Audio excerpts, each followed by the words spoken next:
Bien, sean todos bienvenidos a esta nueva entrega del podcast de Emprendedores para Emprendedores.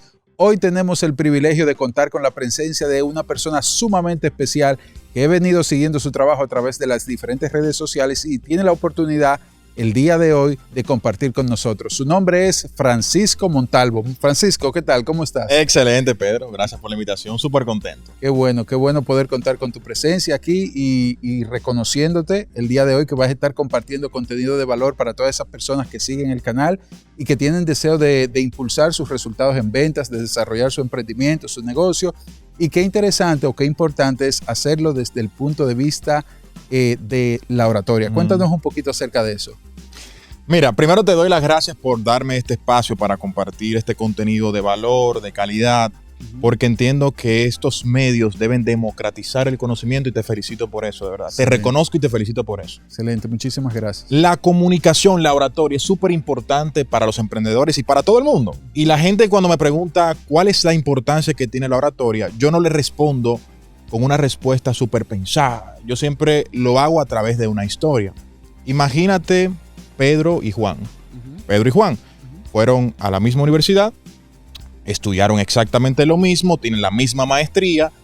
Pedro sabe comunicar frente a un público, Juan no sabe. Okay. Juan visita máximo 30 a 40 clientes por semana y Pedro, que sí sabe comunicar, en una sola conferencia puede meter ahí 3.500 personas en una hora.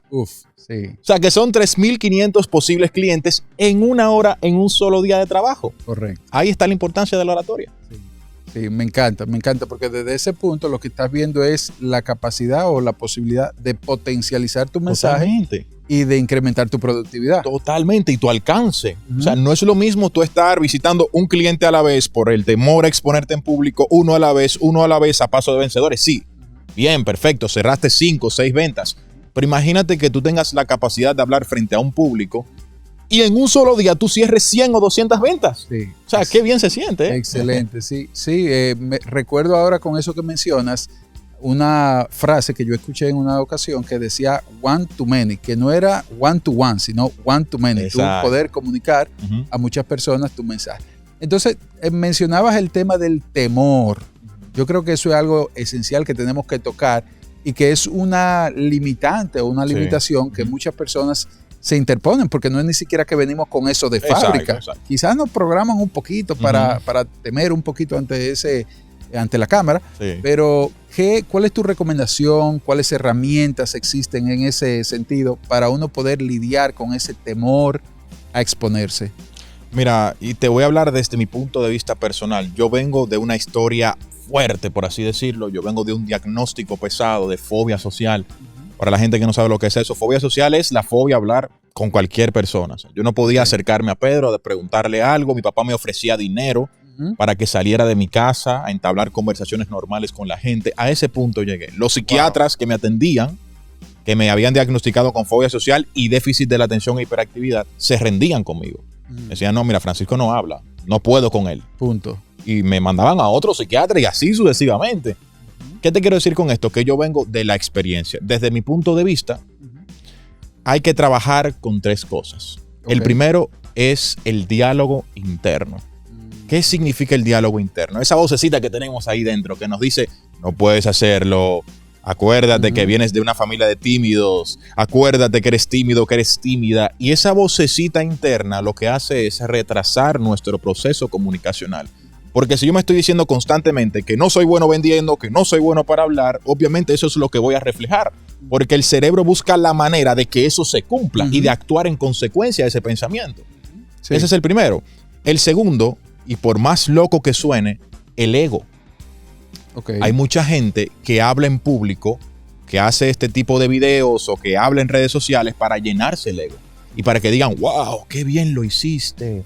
Wow, la palmadita en qué la maravilloso. Exacto. Sí, llenar algunos vacíos. Exacto, llenar vacíos. Sí. Yo tengo una frase que dice, si hablas en público para inflar tu ego, la aguja podría estar muy cerca. O sea, yo no puedo hablar en público para quedar bien yo, sino tengo que enfocarme más bien en mi mensaje y en mi audiencia. Cuando quito el foco, que hay muchas Aquí hay muchas, aquí hay una cámara, aquí hay muchas luces. Y fíjate que las luces me están apuntando a mí, pero en oratoria, metafóricamente hablando, las luces deberían apuntar a la audiencia. A la audiencia, al público. ¿Qué mensaje? Ahí está Siri activándose. ¿Qué mensaje quiero enviarles? ¿Qué huella quiero dejar en mi audiencia? Y el miedo escénico va a comenzar a disminuir porque no estoy pendiente solamente de mí, sino en mi mensaje y en mi público. Claro. Ese es el número 2. Claro. Y el número 3, súper básico, una buena respiración. Una buena respiración te ayuda con los nervios. Qué interesante ese tercer punto que mencionas, porque vemos oratoria, vemos el tema de hablar en público y quizás hay mucha parte, digamos que teórica, pero técnicas. Sí. Hay técnicas que se pueden implementar en ese sentido. En el sentido de la... para comunicar mejor. O sea, precisamente eso que mencionas. Me imagino que la respiración lo que busca es soltar un poco, soltar los miedos. ¿Qué tipo de técnicas hay en cuanto a cómo expresarse mejor en público? Hay muchas técnicas, entre ellas, por ejemplo, hay mucha gente que dice, Francisco, no sé cómo iniciar el discurso. Sí. Que es la parte más difícil. Romper ese hielo. Romper el hielo, eso es lo más difícil. Ese silencio sepulcral. Ay, me subí a tarima, ¿y ahora qué digo? Ese silencio y la gente viéndote. Tú te sientes presionado, claro está. Y hay que saber iniciar. Yo no recomiendo que se inicie como todo el mundo lo hace. Hola, yo soy fulano y voy a hablar de tal cosa, porque ahí perdiste unos segundos maravillosos para retener la atención de la audiencia. Las neurociencias aplicadas a la educación nos dicen que desde el primer momento debemos captar la atención del cerebro. ¿Por qué? Porque tenemos esto. Oye, ahora mismo yo estoy hablando contigo, una conversación normal, y de repente me llega un WhatsApp. Y yo estoy... Igualmente en una conferencia. Sí. Los asistentes van a estar con su teléfono aquí, tienen problemas como todo el mundo, tienen mensajes que ver, llamadas y tal, y nosotros tenemos que luchar con esto. ¿Cómo lo hacemos? Iniciando de una forma impactante. ¿Cómo? Puedo iniciar contando una historia, puedo iniciar con una estadística poderosa que llame la atención, puedo iniciar mostrando un objeto, y aprovecho para contarte una anécdota de una persona que asesoré, una ejecutiva de una gran empresa aquí en el país. Sí. Seguro, a lo mejor uno de los testimonios que yo vi, porque te digo, estábamos siguiendo tu contenido y vi testimonios de personas que obvia a comunicar. Totalmente. Y luego pasaron a, bueno, te dejo para que lo cuentes, ¿verdad? Mira, ella alta ejecutiva, ella me dice, Francisco, mira, yo no tengo problema para hablar con una sola persona. Mi problema es en la iglesia. Ella pertenece a una iglesia y tal. Mi problema es cuando me paro en la iglesia, que me da mucho miedo y no sé cómo iniciar. Ok. Y nada, le enseñé la técnica de cómo iniciar de manera poderosa.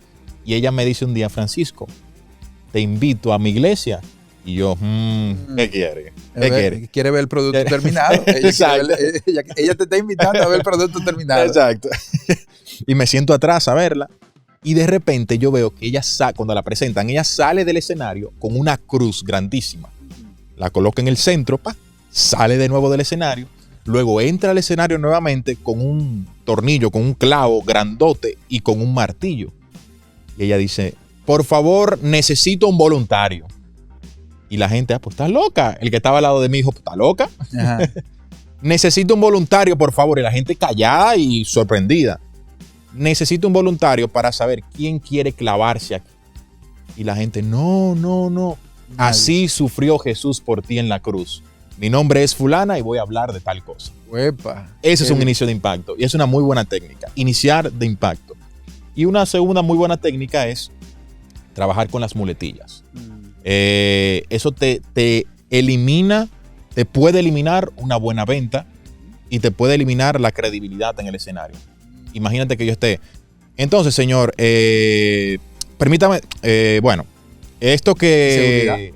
Inseguridad o desconocimiento. Exactamente. La muletilla es eso, es lo que transmite a nivel inconsciente. ¿Qué hago con las muletillas? Las cambio por silencios. Suena mucho mejor. O sea, no es lo mismo que yo te diga, mira, este producto que tengo para ti, a que diga, mira, este producto que tengo para ti te puede cambiar la vida. Fíjate cómo el silencio... Sí, crea intriga, ¿verdad? Crea un poquito de intriga. Y genera esa carga emocional. Sí, qué bien. Tú mencionabas en el primer punto el tema de la programación o los pensamientos, ¿verdad? El diálogo interno. Tú sabes que hace unos días yo me escuché hablando en una conferencia y me pareció oportuno traerlo ahora en este preciso momento, de que nosotros somos programados o criados desde el punto de vista de no hables con extraños, que te puede pasar algo malo. Y entonces se nos da ahora que la realidad es que tenemos que exponernos y comunicar, hablar.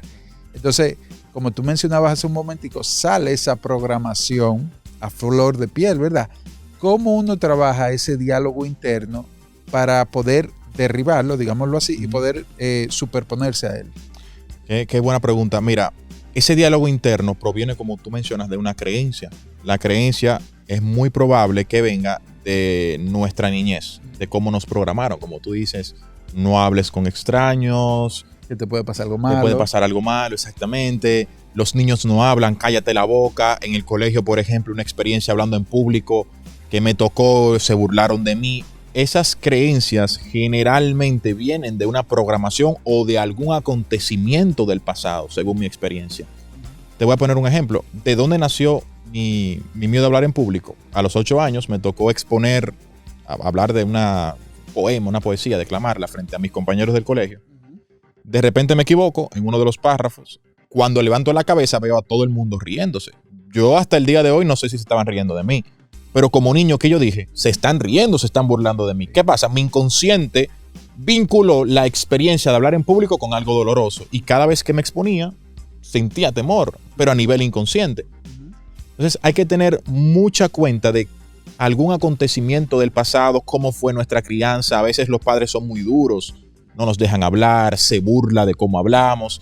Todo eso va forjando el temperamento, el carácter y la forma de reaccionar de nosotros en la adultez y tiene mucho que ver. Ahora, ¿cuál es mi recomendación y lo que a mí me funcionó? Número 1, desvincularme del pasado. ¿En qué sentido? Está ahí, amo mi pasado, eso fue lo que me ocurrió. Sin embargo, esto no puede seguir controlando mi vida. Esto no puede seguir controlando mi vida. Ya yo soy una persona totalmente nueva y tengo la fe y la certeza de que puedo convertirme en una nueva persona todos los días. No puedo estar agarrado por eso que ya me sucedió. Cuando racionalizo la experiencia del pasado y me pongo a la disposición de mejorarlo, inmediatamente comienzan los resultados. Y número 2, si la experiencia fue con algún familiar que, no sé, fueron muy duros con nosotros, no nos dejaban hablar, comunicar, mi recomendación es decirle a esa persona cómo te sentiste en ese momento para tú sanar y liberar. Sentarte con esa persona y decirte, mira, somos adultos ahora, pero déjame decirte que a los 8 años, cuando pasó esto y esto y esto, me sentí de tal y tal y tal y tal y tal forma. Te amo, te adoro, te quiero. Te respeto. Te respeto, pero esto sirve como un mecanismo para yo liberarme de eso que me sucedió y te lo estoy comunicando ahora. Excelente, excelente. Entonces, dime una cosa, Francisco. Me parece genial, todo está muy chulo, tengo que exponerme, tengo que comunicar. ¿Cuándo es el momento ideal para yo dar ese primer paso? Para el primer paso, o sea, para hablar en público. Sí, ¿cómo yo, o sea, tengo que recorrer algún camino, tengo que hacer algún checklist, tengo que perfeccionar ciertas áreas o hablar se aprende hablando? ¿Cómo es la cosa? Las dos. En primer lugar, yo abogo mucho por la preparación constante. O sea, yo siempre digo, hablar en público, hablar frente a una cámara, tú lo sabes, es una responsabilidad. ¿Por qué? Porque estamos tocando a miles de personas. Sí. Imagínate que yo venga aquí a desinformar, hablar de algo que yo no sepa. Con tanta desinformación que hay hoy en día. Con tanta desinformación que hay hoy en día. Entonces, apuesto mucho a la preparación constante. Ya cuando yo me sienta preparado en mi área, en mi tema, entonces comienzo a duplicar el contenido. Pero es irresponsable de mi parte que lanzarme ya. Yo aprendo en el camino, voy a comenzar a hablar y ya. No. Okay. En esa parte, profesionalmente, recomiendo que haya una preparación previa. Ahora, si te refieres a simplemente perder el miedo y hablar, sí. El exponerse constantemente a hablar. No, hacer la oración en la familia, yo la hago. Profesor, yo quiero hablar. Qué interesante está eso. Sí. Exacto. O sea, yo soy un profesional, digamos que ocupo un cargo importante en la empresa, conozco la empresa, cómo funciona, la parte operativa, conozco del negocio y se me pide o se da la oportunidad de que alguien hable. Totalmente. Ahí que se lance. Totalmente. Y si eres un estudiante que todavía no sabes qué vas a estudiar, estás en el colegio, estás en la universidad, pero con dudas, que eso pasa, te entiendo. Procura en cualquier momento o contexto levantar la mano. Profe, yo quiero. Profe, yo, porque la universidad está hecha para aprender, obviamente. Cuando digo que el asunto de la preparación entra en juego, es cuando estamos duplicando un contenido a través de redes sociales, que ya estamos agregando valor. Ahí sí recomiendo la preparación profesional sólida. Claro. Pero si tú eres un estudiante que va subiendo, que quizás no tienes el suficiente conocimiento, procura buscar situaciones lejanas al entorno profesional y levantar la mano. Yo quiero hacerlo, yo quiero hacer la oración, yo quiero hablar ahora. Acércate a una persona desconocida al día, pregúntale cómo se llama, establece una conversación y ve buscando situaciones sociales que te vayan exponiendo a la comunicación. Eso me ayudó mucho a mí. Claro. Eso me ayudó muchísimo a mí. Claro, sí. Involucrarse. Involucrarse, sí. Pregunta importante. Uh-huh. ¿Qué hacer cuando uno se queda en blanco en el escenario? Porque yo he escuchado que hay dos temores. ¿Cómo es la frase? Que la muerte y hablar en público. Ajá. Y alguna vez hablar en público superaba el temor a la muerte. Cuando ese momento que están hablando en público y se queda en blanco. ¿Y ahora? ¿Qué pasó? ¿Cómo uno, tú sabes, trata de sanar esa herida? Mira, hay algo muy interesante con eso y es que lo satanizamos. Uh-huh. Satanizamos el hecho de quedarse en blanco. Sí. Y lo primero para subsanar eso es normalizarlo. ¿Por qué? Yo estoy hablando ahora frente a una cámara, contigo. ¿Yo me puedo quedar en blanco? Sí, podría pasar. ¿Tú te puedes quedar en blanco? Podría pasar, sí. Aquí ponemos a un gran comunicador, ponemos a Oprah Winfrey aquí, y Oprah Winfrey se puede quedar en blanco, porque somos humanos y erramos. Hay que normalizar eso. Eso es lo primero. Para poder subsanar eso hay que normalizarlo. Ahora, suena muy bonito, ¿eh? Sí. Normalízalo. Pero cuando tú estás ahí, que se te olvida, claro, hay que salir de eso. Voy a decir 3 fórmulas para trabajar eso. La primera, súper interesante, es hacerle una pregunta directa al público. Ejemplo. ¿Dónde estaba? Ejemplo. ¿Dónde estaba? Esa va ahora. Pero hacerle la pregunta directa al público. Vamos a hablar ahora de la oratoria. Me quedé en blanco. A ver, antes de hablar sobre eso, quiero saber qué es la oratoria para ustedes. ¿Quién me dice? ¿Quién me dice? Por favor. Ahí me quedé en blanco. ¿Y qué hice? Le pregunté sobre el concepto que iba a hablar y eso me ayuda a dar tiempo a que las ideas lleguen. Que regrese la idea. La segunda es hacer un silencio sin demostrar de manera no verbal que fue que se te olvidó. Porque el silencio inclusive apoya la comunicación y hace que el público regrese. Ejemplo. La oratoria es el arte de hablar con elocuencia. Fíjate, ese mismo silencio hace que la gente diga, wow, quiero saber más. Sí. Pero si de manera no verbal expreso que me equivoqué o que se me olvidó, por ejemplo, la oratoria es,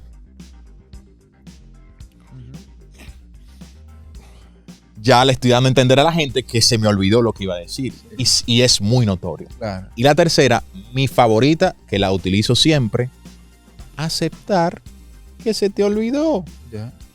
Vamos a hablar ahora de la oratoria. La oratoria tiene 2 conceptos fundamentales, que es... A ver, me acabo de trancar, se me acaba de olvidar lo que iba a decir. ¿Quién me dice, por favor, por dónde iba? Ya.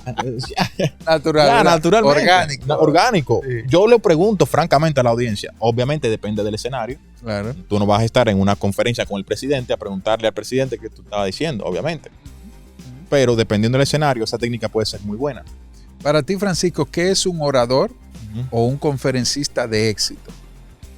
Un conferencista de éxito es aquel que, aparte de hablar en público, tiene un liderazgo. Hay gente que lo sigue. Wow. Eso está muy profundo. Claro, porque si tú puedes hablar frente a miles de personas, pero dice John Maxwell, tú puedes pensar que estás liderando, pero si ves que no hay nadie que te sigue, solo saliste a dar un paseo. Sí, exactamente. Tú puedes hablar, exacto, John Maxwell, tú puedes hablar frente a 1,000, 2,000 personas, pero si no tienes a nadie que te siga o que siga tu trabajo, que siga tus enseñanzas, que quiera seguirte a ti para aprender, no estás en absolutamente nada. Cuando tú ejerces ese liderazgo, comienzas a convertirte en un conferencista de alto impacto. No es lo mismo un conferencista a un conferencista de alto impacto. La gente comienza a seguirte, sigo tu trabajo, me cambiaste la vida.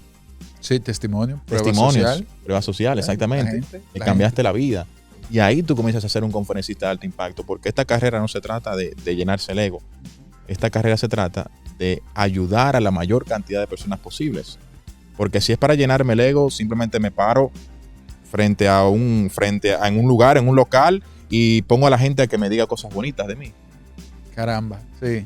Sí, tú vas hablando y yo voy pensando en cómo uno identifica, o sea, cómo uno se da cuenta, cómo uno depura cuando hay tantas personas o tanta gente que está comunicando. O sea, ¿cómo yo filtro? Porque evidentemente lo que tú dices, sí, hay personas que hablan desde el ego y hay personas que su intención es genuina de aportar.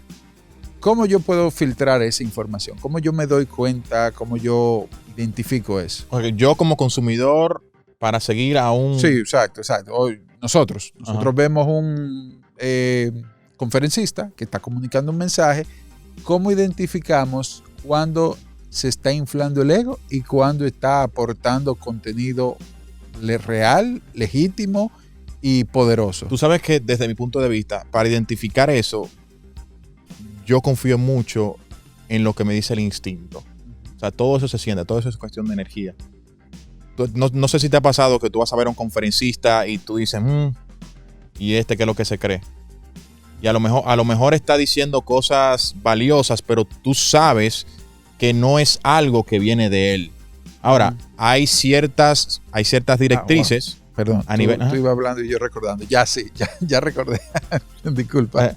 Hay ciertas directrices, por ejemplo, que te pueden indicar de un conferencista que solamente está para llenarse el ego. Siempre está hablando de él. No, y yo que vendí tanto y que hice tanto y que yo pasé de esto y lo otro y que yo y que el egoísmo. En los equipos de venta se ve mucho eso. Muchísimo. Ese ego revolteado. Muchísimo. Y wow. Muchísimo. Escucha la palabra.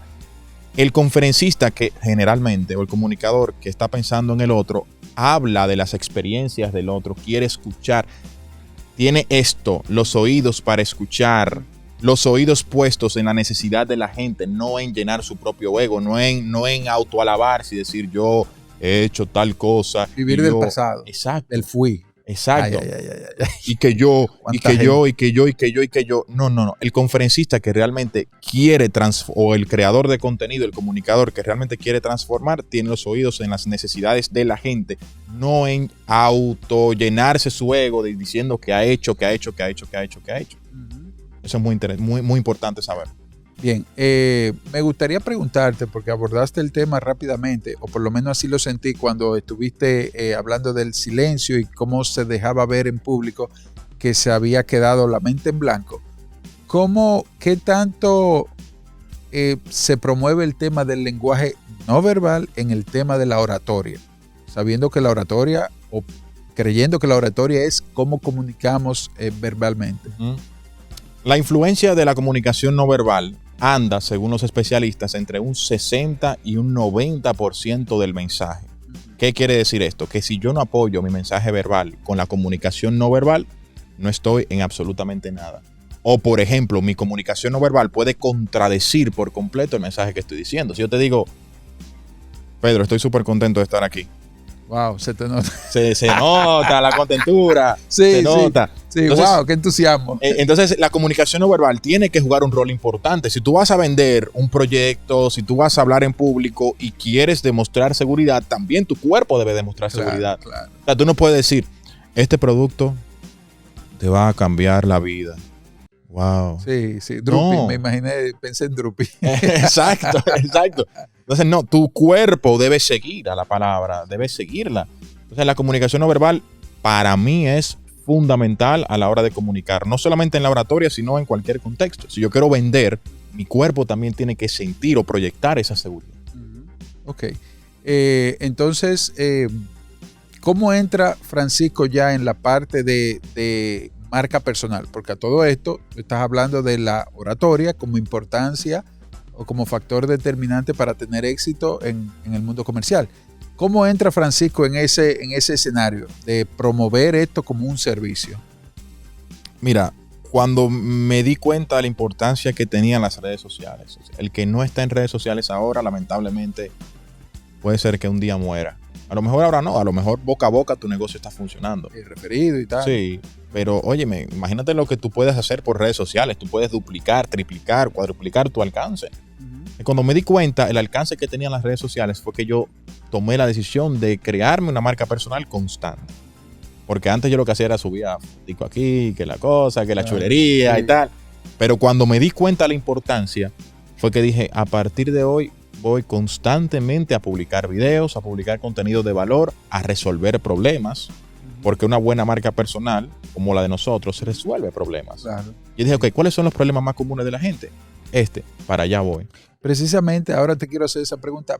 En tu modelo de negocio o en el perfil de cliente que tienes definido, ¿cuál es la promesa que a ti te gustaría o que tú entregas? ¿Por qué la gente llega a ti y es la situación que tú quieres ayudar a resolver?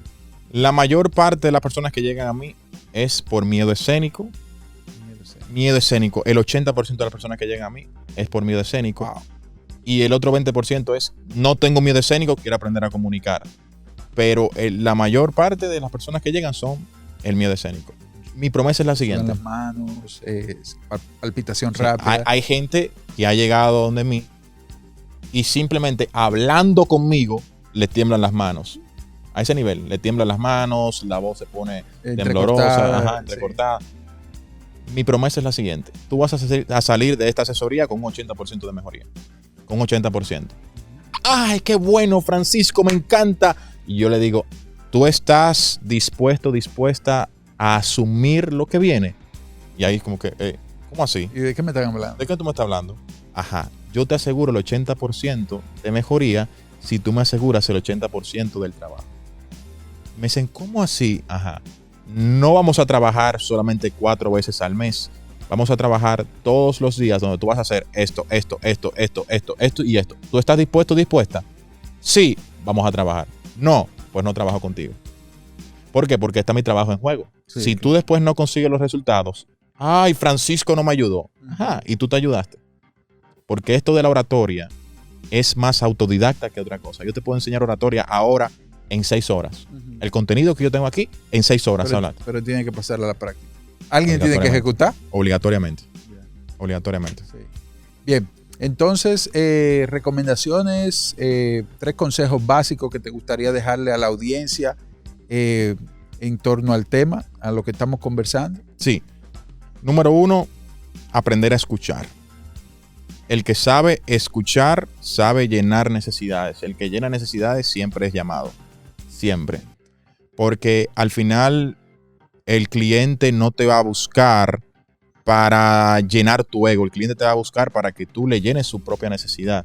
Y así somos los seres humanos. Escucha qué necesita la otra persona. Escucha activa en tu día a día, en las ventas, cuando te toque vender. Escucha, porque el cliente a través de palabras te refleja lo que realmente necesita. Confesiones de valor. Exacto, confesiones de valor. El cliente te lo dice, pero si tienes el oído agudizado, lo vas a entender. Número 1, escucha activa. Número 2, inteligencia emocional, sobre todo paciencia, mucha paciencia. Hay veces que nos desesperamos, ya me cansé y explotamos, pero todo en la vida tiene un proceso, todo en la vida tiene un proceso. Te lo dice humildemente, pongo mi caso porque yo vengo de lo más bajo y hoy me presento frente a personas. Te lo digo, todo en la vida se puede. Conozco personas también que vienen de mucho miedo escénico y hoy se dedican exclusivamente a dar conferencias. Pero todo tiene que tener paciencia, su grado de paciencia. Y número 3, invierte tiempo, invierte dinero en tu comunicación. Excelente. Eres vendedor, te gustaría aprender a hablar en público, eres profesional, eres alumno, no importa lo que hagas. Dueño de negocio, no importa lo que hagas, debes aprender a comunicar si te quieres destacar en tu rubro. Invierte en ti, invierte en tu conocimiento y eso va a generar grandes frutos. Excelente. Y para eso pueden seguir a Francisco, tus redes sociales. @Francisco Montalvo R. Cualquier pregunta que tengan, me escriben por ahí.